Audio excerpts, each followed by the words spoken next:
Hello दोस्तों, नमस्कार। स्वागत है आपका हमारे चैनल पे। आज हम सीखेंगे लर्निंग डिसेबिलिटी। ये एक छोटा सा टॉपिक है और बहुत ही इम्पोर्टेंट टॉपिक है। ये सिर्फ 7 पॉइंट्स हैं, ये पूरे एक एक लाइन के भी नहीं है ढंग से, आप देख सकते हैं। लेकिन टीचिंग से रिलेटेड अगर कोई भी एग्ज़ाम है तो उसमें 1 नंबर तो गारंटी के साथ इसमें से पूछेंगे। 2 का भी पूछ सकते हैं, लेकिन अगर टीचिंग से related REET, C TET, UP TET, super TET या अदर स्टेट टेट्स हैं, उनमें 1 नंबर तो गारंटी के साथ पूछते हैं। इसलिए आप इतने को अच्छे से ध्यान से पढ़ लीजिएगा। मेरी कोशिश रहेगी आपको इजी मेथड से और जल्दी ही समझाने की, क्लियर हो जाए। अधिगम विकार, ठीक है, लर्निंग डिसेबिलिटी। सबसे पहले डिसलेक्सिया। डिसलेक्सिया मतलब पठन विकार, जहाँ पर बच्चे को पढ़ने में दिक्कत आती है।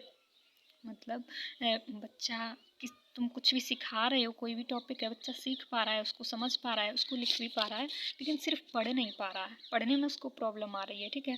तो बच्चा किससे ग्रसित हो सकता है? डिसलेक्सिया से, पठन विकार से। Number 2, dysgraphia. डिस्ग्राफिया लेखन संबंधी विकार होता है। इसमें बच्चा पढ़ लेगा, अच्छे से समझ भी लेगा, प्रतिक्रिया भी दे देगा मौखिक, लेकिन लिखने में उसको दिक्कत आएगी। कोई भी चीज़ है, लिखने में उसको प्रॉब्लम आएगी। वो बच्चा डिसलेक्सिया से ग्रसित हो सकता है। इसको हम याद रख सकते हैं ऐसे, डिस्ग्राफिया। ग्राफ जैसे बनाते हैं हम, तो लिख कर ही बनाते हैं ना, लिखते हैं पेन से, पेन से बनाते हैं, ऐसे याद रख लेना। डिसकैलकुलिया, ये होता है गणना संबंधी विकार।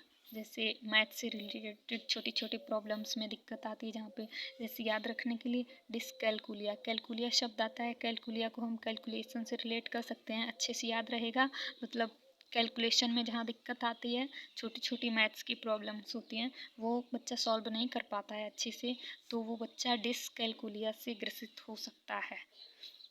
Number 4, aphasia.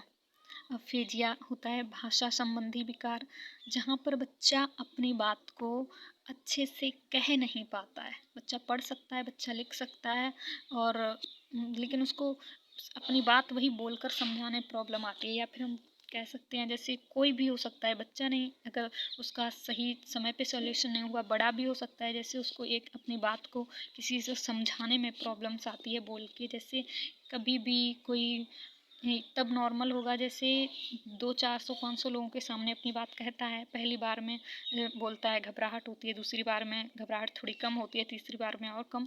एक टाइम 2-3 बार के बाद आ जाता है कि बच्चा अच्छे से समझा पाता है, या कोई बड़ा है। लेकिन अगर वो प्रॉब्लम दूर ही नहीं हो रही है, कंटिन्यू उसको घबराहट हो रही है, कम नहीं हो रही, बच्चा अपनी बात को समझाने में बहुत प्रॉब्लम फेस कर रहा है, तो वो अफेजिया से ग्रसित हो सकता है, भाषा संबंधी विकार, ठीक है।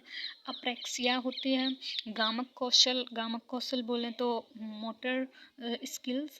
इसमें मतलब मांसपेशी संबंधी जो भी गतिविधियां होती हैं, उनको अच्छे से नहीं कर सकता है। जैसे अप्रेक्सिया, इसको प्रैक्टिस से रिलेट कीजिए। जैसे जिसमें बॉडी का ज़्यादा यूज होता है, जैसे कि रनिंग वगैरह हो गई, रनिंग करना, खेल कूद, कुश्ती, कुछ भी है, इनमें बच्चा बहुत मुश्किल फेस करता है। बाकी सब कुछ अच्छे से करता है, पढ़ाई लिखाई सब कुछ, लेकिन जहाँ पे शारीरिक गतिविधि आती है, बच्चा बहुत पीछे रह जाता है, वो बच्चा अप्रेक्सिया से ग्रसित हो सकता है। उसके बाद है डिस्थीमिया। डिस्थीमिया होता है चिंतन संबंधी विकार। इसमें क्या है, बच्चा सब कुछ कर लेगा, जितना मतलब तुम बताओगे उतना ही समझ पाएगा। बच्चे की सोच मूर्त तक सीमित रहेगी, अमूर्त नहीं बन पाएगी। जैसे आपने जितना पढ़ा दिया उतना पढ़ लिया, आगे उसके जहन में प्रश्न नहीं उठ रहे, ठीक है। कोई टॉपिक दे दिया, उस पर अच्छे से वो बच्चा सोच नहीं पा रहा है।